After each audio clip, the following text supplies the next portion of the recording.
অসম জাতীয় পৰিষদৰ মাননীয় সভাপতি লুৰিণজ্যোতি গগৈ ডাঙৰীয়াই ডিব্ৰুগড়ত নহয় লখিমপুৰতহে লোকসভা নিৰ্বাচনত অৱতীৰ্ণ হ'ব এনেকুৱা এটা বাতৰিয়ে আজি সৰ্বত্ৰে বিভ্ৰান্তিৰ সৃষ্টি কৰিছে।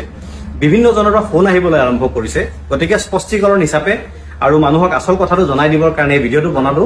এই বাতৰিটো সম্পূৰ্ণ মিছা বাতৰি, প্ৰপাগাণ্ডা বাতৰি, বিজেপিৰ প্ৰপাগাণ্ডা মেচিনাৰীত চলা যিটো ষড়যন্ত্ৰ তাৰ অংশ বিশেষ এই বাতৰিটো একেবাৰে সঁচা নহয়। নিউজ লাইভত আজি প্ৰথম বাতৰিটো ওলাইছে আৰু তাৰপিছত যিহেতু প্ৰায়খিনি মিডিয়া আচলতে বিজেপি দলৰ দ্বাৰা বিজেপিৰ দলৰ চৰকাৰৰ দ্বাৰা পৰিচালিত মানে নিয়ন্ত্ৰিত, সেইকাৰণে তেওঁলোকে বিজেপিৰ এজেণ্ডা অনুসৰি কাম কৰিছে। দুটামান কথা কৈ দিওঁ। বিজেপিয়ে এই অপপ্ৰচাৰ প্ৰপাগাণ্ডাটো কিয় কৰি আছে? কাৰণ বিজেপিয়ে এই কথাটো ভালকৈ জানে যে ডিব্ৰুগড়ত সৰ্বানন্দ সোণোৱাল ডাঙৰীয়া এইবাৰ হাৰিব। এই নৈতিক যুদ্ধত মই কালি এটা ভিডিঅ'ত কৈছো যে নৈতিক নীতিগত যুদ্ধত ইতিমধ্যে ডিব্ৰুগড়ত সৰ্বানন্দ সোণোৱাল ডাঙৰীয়া বা বিজেপি দল পৰাজিত হৈছে। কেনেকে পৰাজিত হ'ল কালি মই কৈছো, ভিডিঅ'টো আছে, আপোনালোকে যিসকলে চোৱা নাই ফেচবুকত আছে, ইউটিউবত আছে, চাই ল'ব। চাওক, ডিব্ৰুগড় অসমৰ এটা অন্যতম প্ৰধান ইম্পৰ্টেণ্ট লোকসভা সমষ্টি।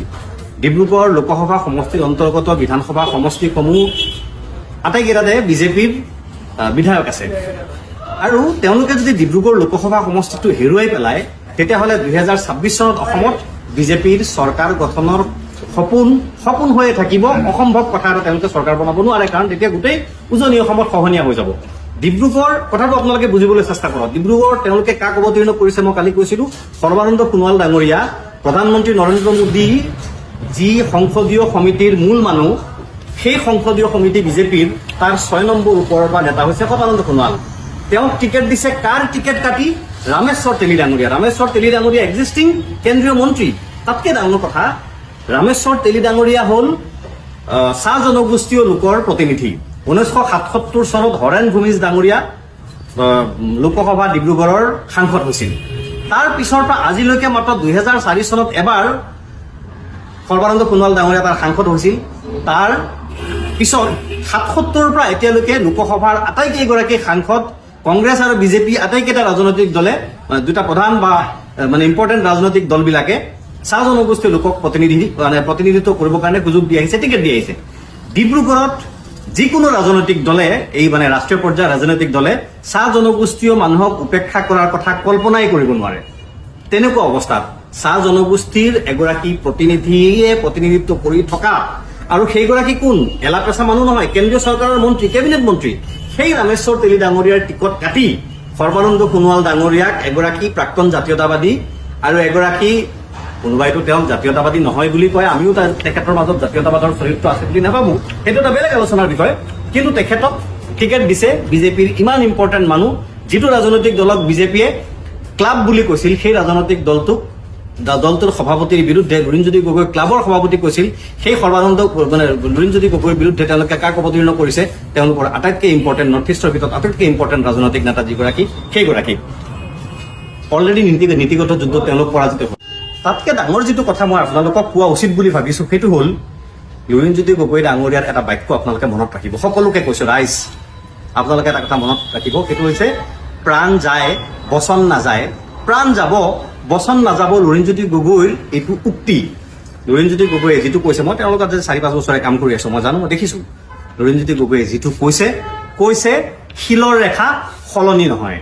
লুৰিণজ্যোতি গগৈয়ে ডিব্ৰুগড়ত নিৰ্বাচনত প্ৰতিদ্বন্দ্বিতা কৰিম বুলি মিত্ৰজোঁটৰ পৰা আমাৰ দলে দাবী কৰিছে। 2টা লোকসভা সমষ্টি আমি দাবী কৰিছিলো, ফাইনেলি এতিয়ালৈকে ফাইনেল কনচানচাছ হৈ উঠা নাই বাৰু। তথাপি ডিব্ৰুগড় লোকসভা সমষ্টিত লুৰিণজ্যোতি গগৈ ডাঙৰীয়াৰ প্ৰাৰ্থিত্ব ইতিমধ্যে নিশ্চিত হৈছে বুলি ক'ব পাৰি। এইটো যদিও ঘোষণা হোৱা নাই, কৈ দিছো আৰু লুৰিণজ্যোতি গগৈ ডাঙৰীয়াই ডিব্ৰুগড় খেলিব এই কথাটো জানিয়েই তেওঁলোকে তেওঁলোকৰ আটাইতকৈ ডাঙৰ নেতা সৰ্বানন্দ সোণোৱালক টিকেট দিছে। কাৰ টিকেট কাটি? এক্সিষ্টিং এগৰাকী কেন্দ্ৰীয় মন্ত্ৰী, সৰ্বানন্দ সোণোৱালৰ দৰে কেন্দ্ৰীয় মন্ত্ৰীসভাৰ এগৰাকী সদস্য আৰু যিগৰাকী চাহ জনগোষ্ঠীৰ প্ৰতিনিধি। চাহ জনগোষ্ঠীক ৰাইজক অসন্তুষ্ট কৰি হলেও সৰ্বানন্দ সোণোৱাল ডাঙৰীয়াক তেখেতসকলে প্ৰাৰ্থিত্ব দিছে। লুৰিণজ্যোতি গগৈ কিমান তেওঁলোকে ভয় কৰিছে, তাৰ পিছত তেওঁলোকে কৈ আছে বিৰোধীয়ে ভয় কৰিছে। সেইটো বেলেগ আলোচনাৰ বিষয়, সেইবোৰ আপোনালোকে বিচাৰ কৰিব। কিন্তু মূল কথাটো হৈছে লুৰিণজ্যোতি গগৈ ডাঙৰীয়া ডিব্ৰুগড়ত ইলেকশ্যন খেলিব। ইয়াত কোনো সন্দেহ নাই। মই দলৰ স্প'ক্সপাৰ্চন, দলৰ ছেক্ৰেটাৰী, ৰেছপন্সিবল মানুহ, মই কৈ আছো যে এই কথাৰ সাল সলনি নহয়। লুৰিণজ্যোতি গগৈৰ প্ৰাণ যাব, লুৰিণজ্যোতি গগৈৰ বচন নাযায়। মই বিশেষকৈ ভিডিঅ'টো বনালো আমাৰ দলৰ সতীৰ্থসকলৰ কাৰণে, কিছুমান মানুহ ডিমৰেলাইজ হৈ গৈছে। বিজেপিৰ প্ৰপাগাণ্ডা মেচিনাৰীয়ে ইমান প্ৰপাগাণ্ডা কৰিছে, ইমান অপপ্ৰচাৰ কৰিছে যে মানুহ বিভ্ৰান্ত হৈ গৈছে। সেইকাৰণে কৈছো বিভ্ৰান্ত হ'বলগীয়া নাই। আমি ডিব্ৰুগড়ত এখন যুদ্ধততো জিকিছোৱেই, আনখন যুদ্ধটো নিশ্চয় আমি জিকিম। কিন্তু বিজেপিৰ প্ৰপাগাণ্ডাই মানুহক যিটো বিভ্ৰান্ত কৰিছে, সেই বিভ্ৰান্তিৰ জালত আপোনালোক নপৰিব। সকলোকে ধন্যবাদ।